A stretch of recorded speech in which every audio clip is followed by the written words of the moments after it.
अस्सलाम वालेकुम वरहमतुल्लाह। आज आपको मैं एक आदमी का वाक़या सुनाऊंगा कि जिसको बड़ा चोर कहा जाता था। सुरक सुरक लफ्ज़ है, उसका मतलब होता है बड़ा चोर। उसको वो नाम दिया गया था, उसको उसी नाम से पुकारा जाता था और उसको इससे कोई मसला नहीं था। वो उसका नाम था और उससे एक दफ़ा पूछा गया कि ये नाम तेरा कैसे बना या कैसे किसने दिया तुझे ये नाम। तो वो कहता है कि मेरा ये नाम रसूलुल्लाह सल्लल्लाहु अलैहि वसल्लम ने रखा था और मैं इसे कभी नहीं छोड़ सकता इस नाम को, यानी कि मैं अपना नाम यही रहने दूंगा। सुरक सुरक जो कि बड़ा चोर जिसका मतलब है। तो फिर उस बंदे ने पूछा कि तेरा नाम ये क्यों रखा गया था, रसूलुल्लाह सल्लल्लाहु अलैहि वसल्लम ने क्यों रखा था। तो वो फिर आदमी बयान करता है कि मैं मदीना मुनव्वरा एक दफ़ा गया था और उधर जाके मैंने लोगों को कहा कि मेरा माल आ रहा है इधर।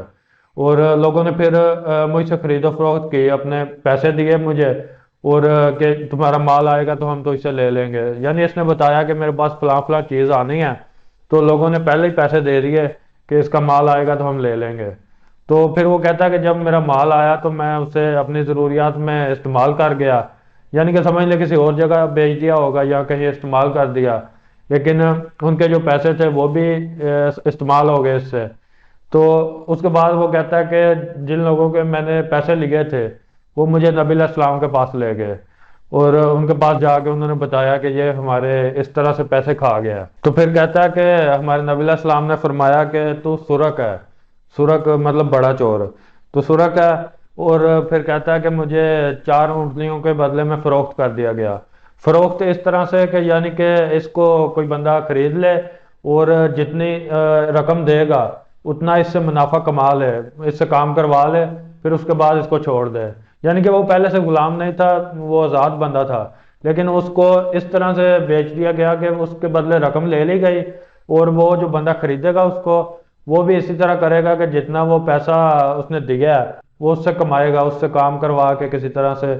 तो वो फिर उससे कमा के फिर उसको छोड़ेगा।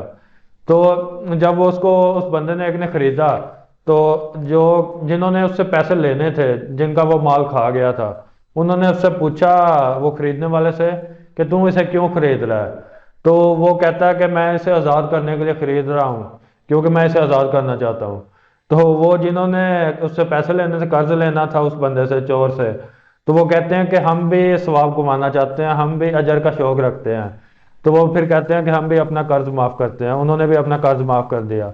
तो वो उसी टाइम पे आज़ाद हो गया, क्योंकि वो सिर्फ उस कर्ज के लिए वो गुलाम था। गुलाम भी परमानेंट नहीं, एक तरह से वो कर्ज पूरा करने के लिए, कर्ज पूरा करने के लिए बेचा गया था। क्योंकि गुलाम के बारे में इस तरह से होता है कि गुलाम जो इस्लाम में जायज था और बाद में भी इससे मना नहीं किया गया। वो गुलाम इस तरह से होता है कि अगर मुसलमानों ने काफिरों से जंग की है, किसी से जंग की है और वहां कैदी इनके हाथ में आ जाते हैं, तो वो फिर कैदी भी मालिक गनीमत में होते हैं और उनको लोगों में तकसीम किया जाता है। तो वो जो कैदी हैं वो गुलाम बन जाते हैं। वो जिस बंदे के पास भी गए हैं उसका गुलाम है। तो वो फिर उसको किसी और जगह बेच भी सकता है, वो फिर आगे सेल कर ले या उसको उससे काम करवाता रहे, तो वो उसका गुलाम है हमेशा के लिए। और उसकी औलाद जो है वो भी उसी की गुलाम होगी, उस बंदे की जिसका वो पहले से गुलाम है। जो उसका मालिक है वो उसकी नस्ल को भी अपना गुलाम बना के ही रखेगा हमेशा के लिए। ये इस तरह से होता है, गुलाम इस तरह से बनता है।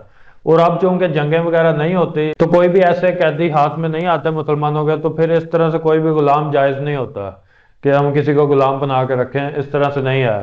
सिर्फ वही जो कैदी होते हैं वो गुलाम बनते हैं।